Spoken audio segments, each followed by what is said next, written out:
Hello friends, स्वागत है आपका इनक्यू स्टडी यूट्यूब चैनल पर।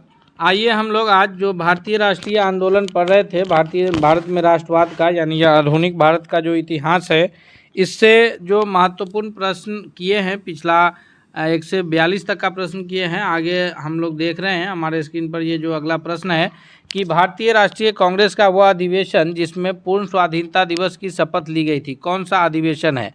बेलगांव अधिवेशन 1924 का है, या कलकत्ता अधिवेशन 1928 है, या लाहौर अधिवेशन 1929 है, या फिर मद्रास का अधिवेशन 1927 का है? तो जो सबसे सही उत्तर होगा, हम सभी जानते हैं कि जो कांग्रेस ने पूर्ण स्वाधीनता दिवस के रूप में जो शपथ लिया था, वह लिया था कब? तो वो लाहौर अधिवेशन 1929 में लिया था, जिसकी अध्यक्षता कौन कर रहे थे? तो अध्यक्षता कर रहे थे पंडित जवाहरलाल नेहरू। और उसी के बाद जो है 26 जनवरी 1930 ईस्वी को रावी नदी के तट पर पंडित जवाहरलाल नेहरू ने झंडा फहरा करके पूर्ण स्वाधीनता दिवस मनाया था। तो इस प्रश्न का जो सबसे करेक्ट आंसर है यह 26 ये जो है लाहौर अधिवेशन 1929 है।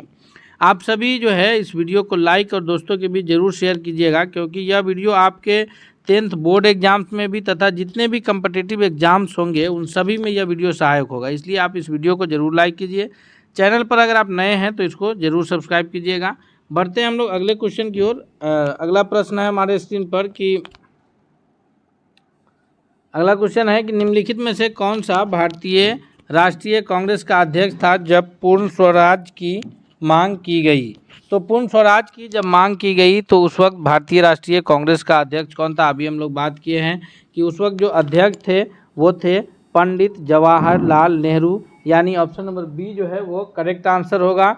अब हम लोग बढ़ेंगे अगले सवाल की ओर। अगला सवाल है कि इंडियन रिपब्लिकन आर्मी का गठन किसने किया था? जी, इसका सबसे सही उत्तर क्या होगा? तो इंडियन रिपब्लिकन आर्मी का जो गठन किया है वो सुभाष चंद्र बोस ने किया है, या फिर भगत सिंह, सूर्यसेन, या इनमें से कोई नहीं। तो इसका जो सबसे करेक्ट आंसर होगा वो ऑप्शन नंबर सी है कि सूर्यसेन ने किया है। अगले प्रश्न की ओर बढ़ते हैं हम लोग। इसका सबसे correct answer option number C है।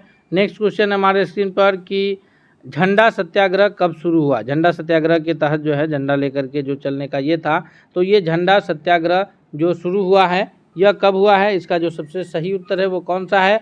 6 फरवरी 1922, 1923, या 13 अप्रैल 1923, या 13 जून 1930 को? तो इसका जो सबसे करेक्ट आंसर होगा वो ऑप्शन नंबर सी है, यानी 13 अप्रैल 1930 को झंडा सत्याग्रह शुरू हुआ है। सबसे सही उत्तर कौन सा है? तो ऑप्शन नंबर सी जो है वो सबसे करेक्ट आंसर है।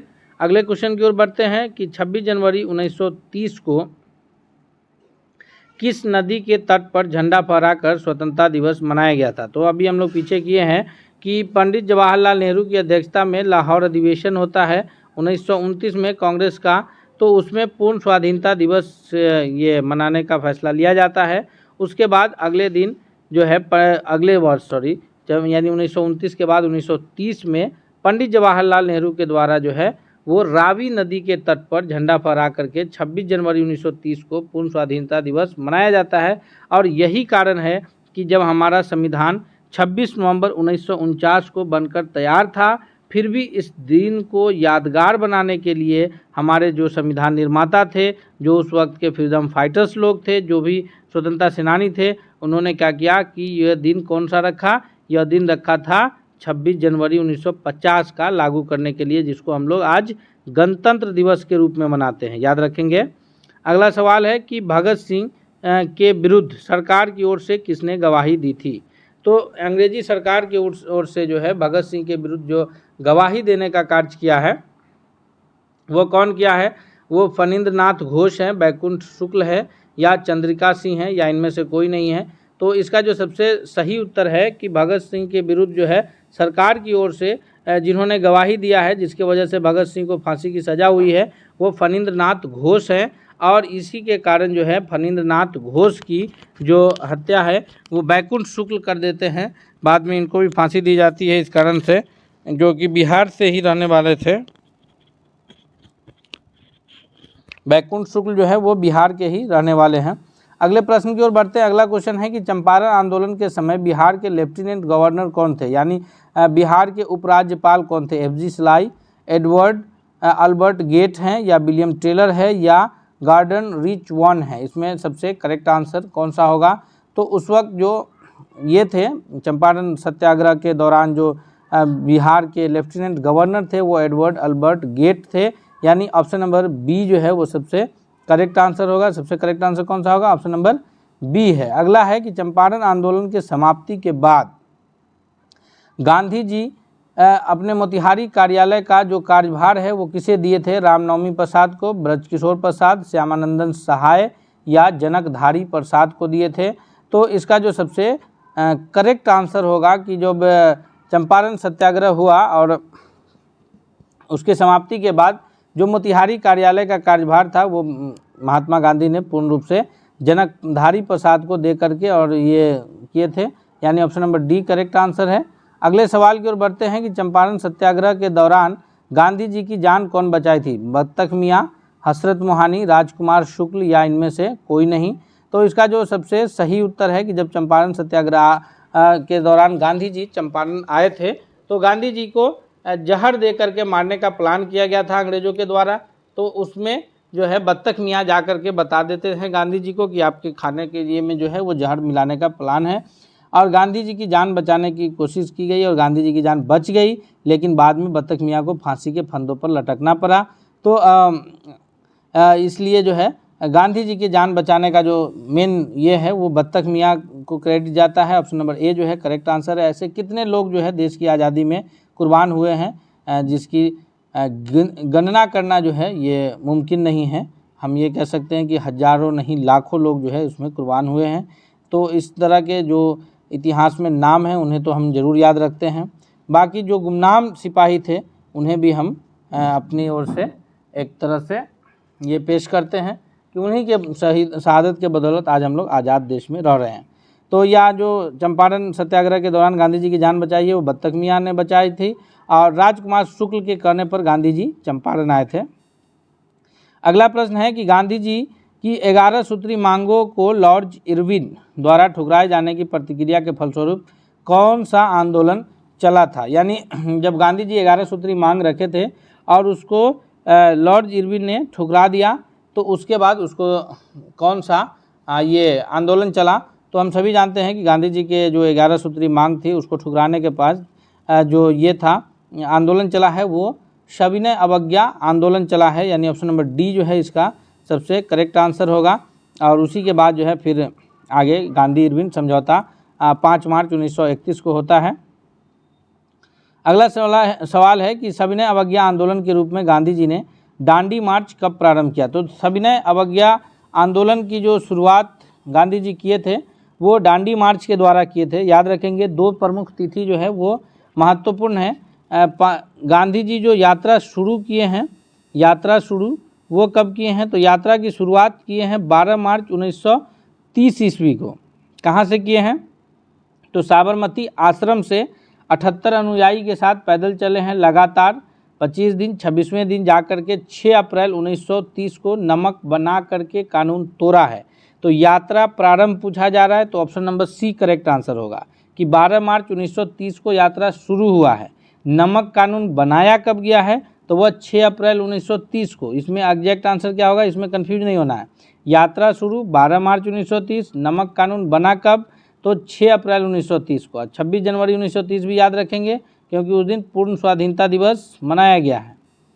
अगला सवाल है हमारे स्क्रीन पर कि निम्नलिखित में से कौन गांधी जी के नमक आंदोलन में भाग लिया है? सरोजिनी नायडू हैं, कमला देवी चट्टोपाध्याय हैं या राजकुमारी अमृता कौर हैं, या इसमें से इन तीनों नाम में से कौन प्रमुख नाम है?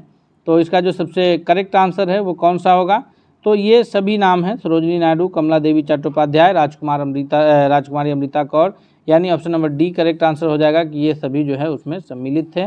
अगला है कि सबसे पहले कौन सी घटना घटी है? दांडी मार्च की घटना, गांधी इरविन समझौता, भारत छोड़ो आंदोलन, साइमन कमीशन का आगमन। तो हम सभी जानते हैं कि सबसे पहले जो घटना घटी है इन सब में से वह घटना कौन सी घटी है जी?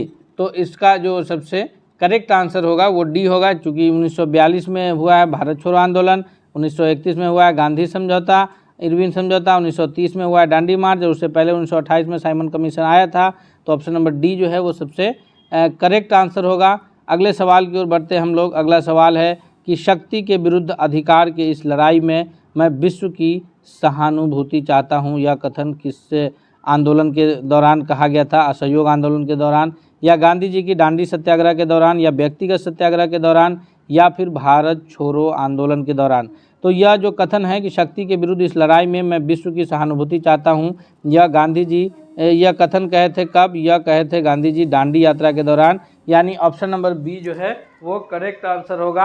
अब हम लोग बढ़ेंगे अगले सवाल की ओर, क्योंकि जो गांधी जी को, अगर हम लोग ये सवाल एक बनता है कि गांधी जी को जो नमक सत्याग्रह का आइडिया है यह कहाँ से आया है? तो यह ये गांधी जी जो है अफ्रीका में जब ये थे तो उसी दौरान इनको ये सत्याग्रह का आया था कि ज़रूरी नहीं कि हर बात हम कानून की माने ही, और वहाँ से गांधी जी जो है इसको।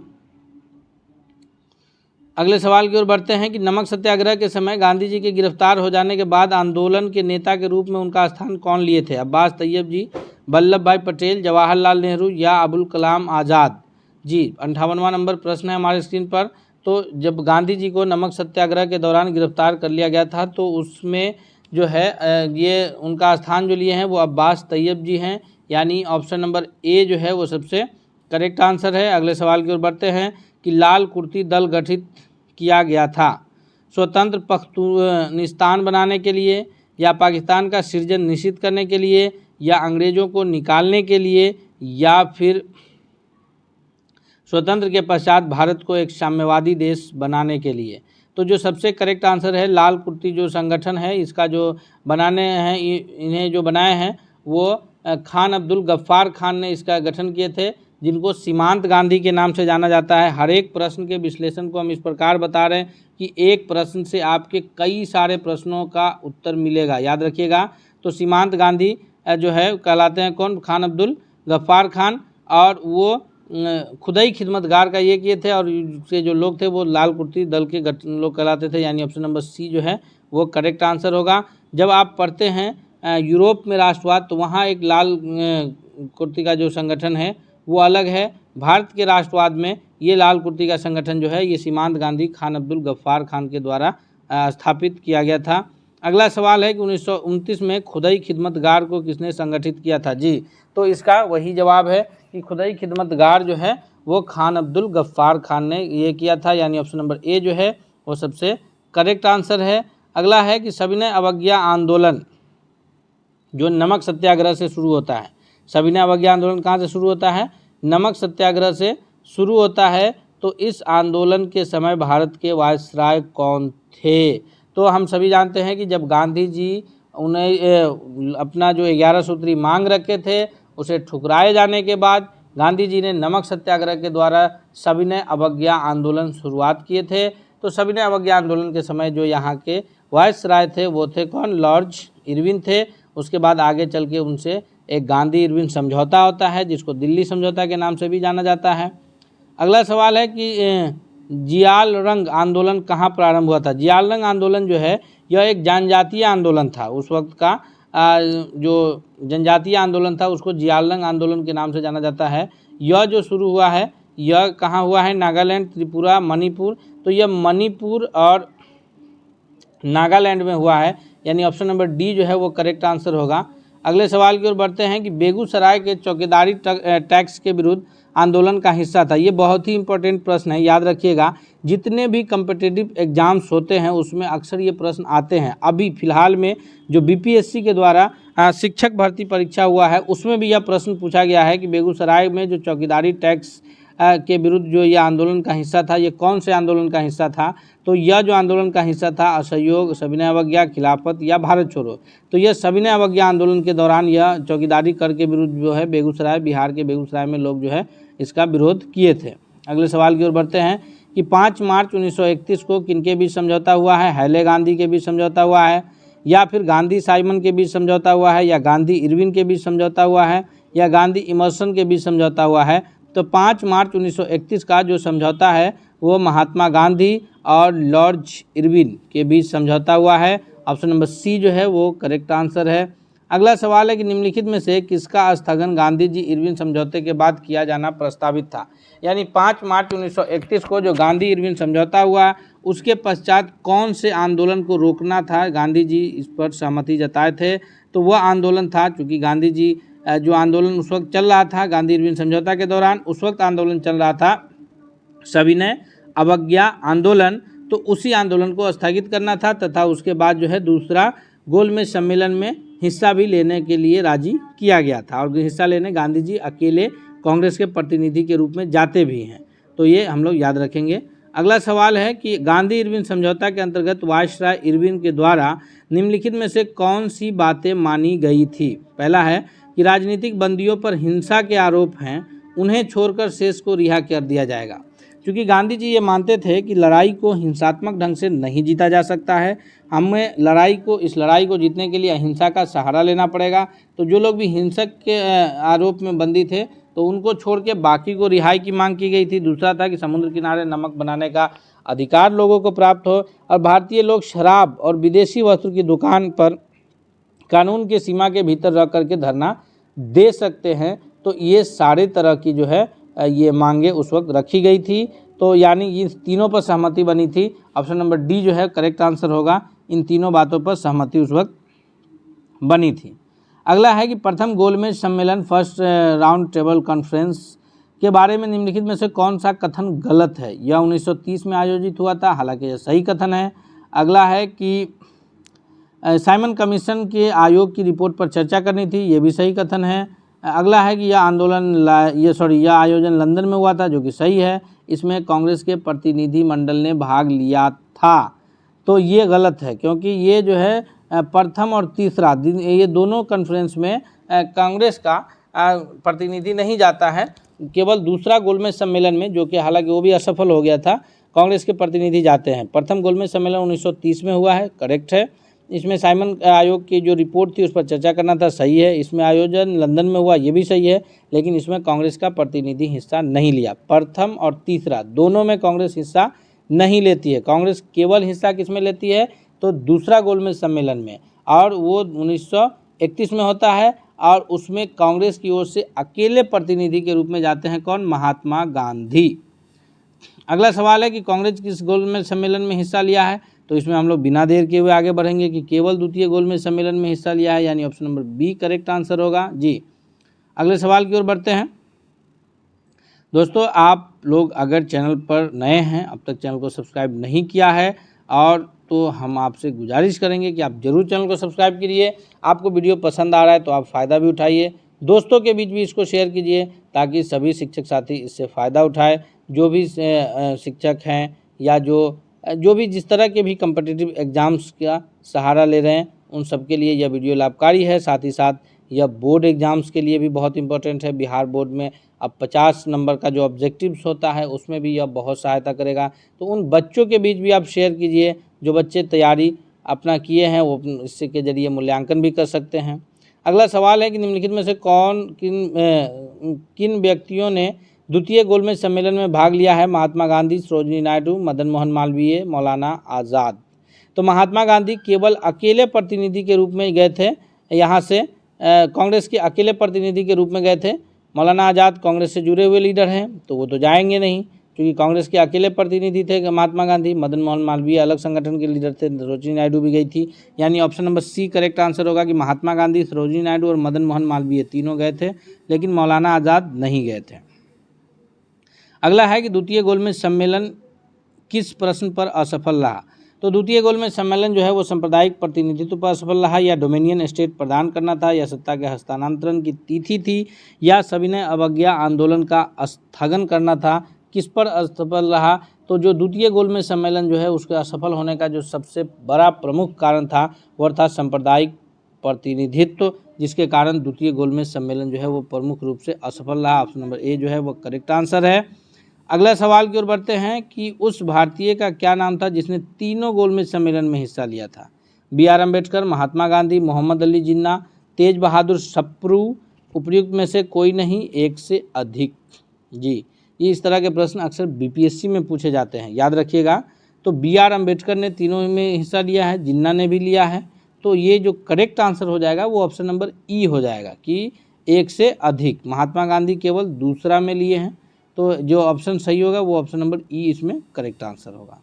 अगला है कि निम्नलिखित में से किसने सांप्रदायिक अधिनिर्णय की घोषणा किया है, यानी कौन ब्रिटिश प्रधानमंत्री ने सांप्रदायिक अधिनिर्णय की घोषणा किया है।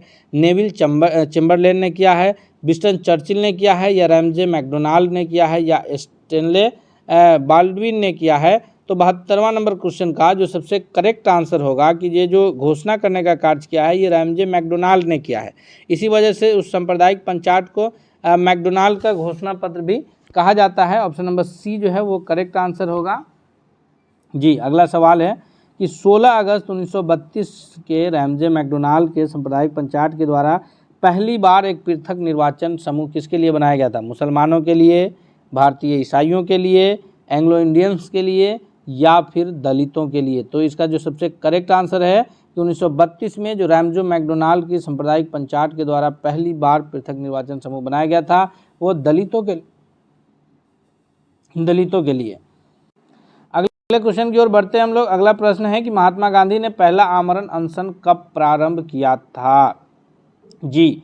तो महात्मा गांधी ने अपना जो पहला आमरण अनशन प्रारंभ किया था वो दिल्ली दंगे के समय, या जलियांवाला बाग के समय, या कम्युनल अवार्ड के समय, या कलकत्ता के दंगों के समय। तो इसका जो सबसे करेक्ट आंसर है वो ऑप्शन नंबर सी है कि कम्युनल अवार्ड जो रैमजे मैकडोनाल्ड के द्वारा घोषित किया गया था उसी समय महात्मा गांधी ने अपना सबसे पहला आमरण अनशन शुरू किया है। अगले प्रश्न की ओर बढ़ेंगे। अगला क्वेश्चन है कि सांप्रदायिक अवार्ड के द्वारा पूना और उसके बाद जो है सांप्रदायिक पंचायत के बाद 1932 में गांधी जी और बाबा साहब भीमराव अंबेडकर के बीच जो है वो पूना में समझौता होता है, जिसको पूना समझौता के नाम से या पूना पैक्ट के नाम से जाना जाता है। तो सीट को किस प्रकार बढ़ाया गया था, 74 से 79, या 71 से 147, या 78 से 80, या 78 से 69। तो जो सबसे करेक्ट आंसर है वो ऑप्शन नंबर बी है कि 71 से 147 बढ़ा करके किया गया था। ऑप्शन नंबर बी जो है वो सबसे करेक्ट आंसर है। अगले क्वेश्चन की ओर बढ़ते हैं हम लोग। अगला प्रश्न है हमारे स्क्रीन पर कि अखिल भारतीय हरिजन संघ की स्थापना किसने किया था। नारायण गुरु ने, विवेकानंद ने, डॉक्टर भीमराव अंबेडकर ने, या फिर महात्मा गांधी ने। दोस्तों आप जो वीडियो देख रहे हैं इससे पहले, मेरे बताने से पहले अगर आप आंसर कर पा रहे हैं तो क्वेश्चन नंबर के साथ आप आंसर जरूर करें, ताकि उससे ये पता चले कि आपकी तैयारी कितने % हो गई है, ये भी हमें पता लगाना आसान रहेगा। अगला है 76वां नंबर प्रश्न है कि अखिल भारतीय हरिजन संघ की स्थापना कौन किए थे। तो अखिल भारतीय हरिजन संघ की जो संस्थापक के रूप में जाने जाते हैं वो जाने जाते हैं कौन, Mahatma Gandhi. Option number D जो है वो सबसे करेक्ट आंसर है जी। महात्मा गांधी ने अखिल भारतीय कांग्रेस हरिजन संघ की स्थापना किए हैं। अगले क्वेश्चन की ओर बढ़ेंगे हम लोग। तृतीय गोलमेज सम्मेलन कब समाप्त हुआ है जी। तृतीय गोलमेज सम्मेलन जो है यह 24 दिसंबर 1932 को समाप्त हुआ है, या 17 नवंबर 1932 को, या फिर 12 नवंबर 1932, या 15 नवंबर 1932 को। इसका जो सबसे सही उत्तर है वो कौन सा है। तो 77वां नंबर प्रश्न का जो सबसे करेक्ट आंसर है जो ये समाप्त हुआ है यह 24 दिसंबर 1932 को हुआ है। ऑप्शन नंबर ए जो है वो सबसे करेक्ट आंसर है।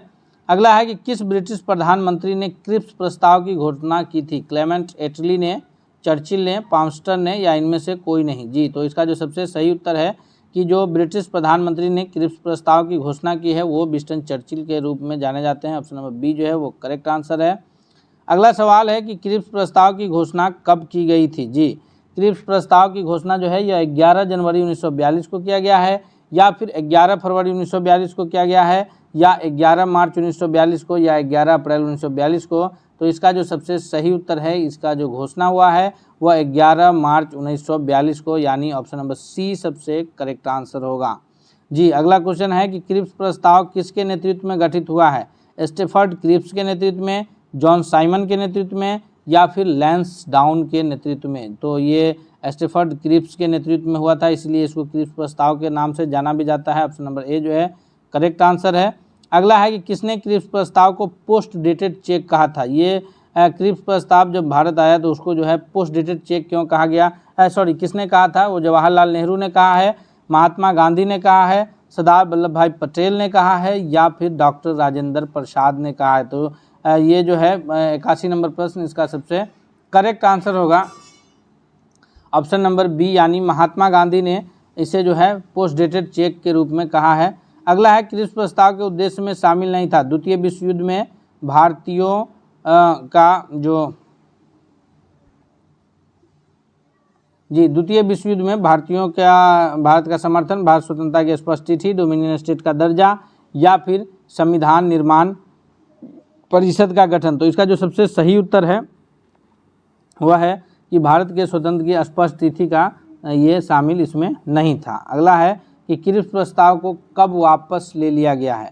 11 जनवरी 1942 को, 11 फरवरी 1942 को, 11 मार्च 1942 को, या फिर 11 अप्रैल 1942 को। तो इसका जो सबसे सही उत्तर है कि जो क्रिप्स प्रस्ताव को वापस ले लिया गया है, यह कब लिया गया है? ऑप्शन नंबर बी जो है 11 फरवरी 1942 को सबसे सही उत्तर है। अगले क्वेश्चन की ओर बढ़ते हैं। क्रिप्स प्रस्ताव के समय भारत के वायसराय कौन थे? लॉर्ड इरविन, या फिर लॉर्ड विलिंगडन, या फिर लॉर्ड लिनलिथगो, या लॉर्ड वेवेल। जी, इसका सबसे सही उत्तर कौन है? तो इसका जो सबसे सही उत्तर है कि जब क्रिप्स प्रस्ताव आया था तो उस वक्त जो भारत के ये थे वायसराय थे, वो थे लॉर्ड लिनलिथगो, यानी ऑप्शन नंबर सी जो है वो सबसे करेक्ट आंसर होगा, लॉर्ड लिनलिथगो थे। अगले प्रश्न की ओर बढ़ते हैं। अगला क्वेश्चन है कि भारत छोड़ो आंदोलन कब प्रारंभ हुआ है? जी, भारत छोड़ो आंदोलन जो प्रारंभ हुआ है इसकी सबसे सही जानकारी कौन सी है?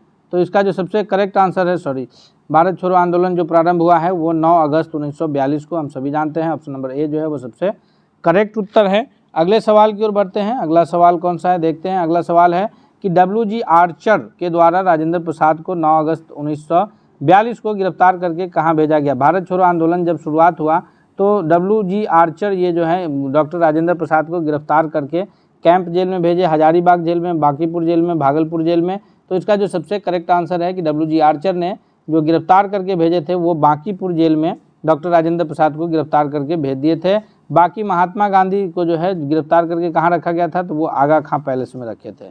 अगला है कि भारत छोड़ो आंदोलन के क्रम में पटना सचिवालय में गोलीकांड कब हुआ? जी, 11 अगस्त 1942 को, 9 अगस्त 1942 को, 12 अगस्त 1942 को, 15 अगस्त 1942 को। तो इसका जो सबसे करेक्ट आंसर है 87वां नंबर प्रश्न का वो ऑप्शन नंबर ए है कि 11 अगस्त 1942 को भारत छोड़ो आंदोलन के क्रम में पटना सचिवालय में गोलीकांड हुआ है।